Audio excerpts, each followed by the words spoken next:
Hola amigos y buenos días. This is the last video I'm making for Pedro Rabbit, which is un libro that I've written based on the tale of Peter Rabbit by Beatrix Potter, El cuento de Pedro Conejo.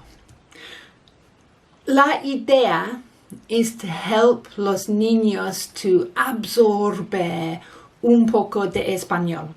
I've already done una canción, one song, and here is the second canción relacionada con partes del cuerpo.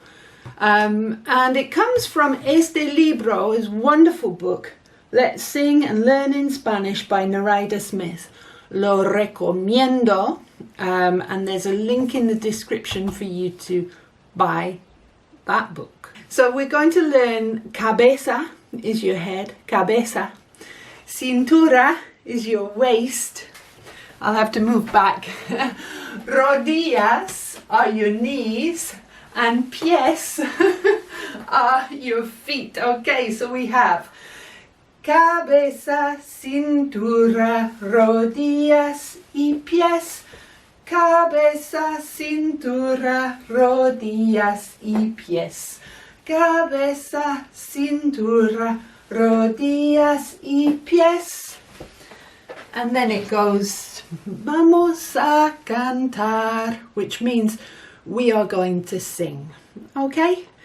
But as I say, you'll get all the lyrics and la melodía, and it also comes with the CD and the sheet music, you see, that's a different one. So have a look at este libro, have a look at SpanglishFantastico.com for actividades that will help you learn español con tus hijos, your children. Come back pronto, there's going to be mucho más. Gracias for watching. Adios.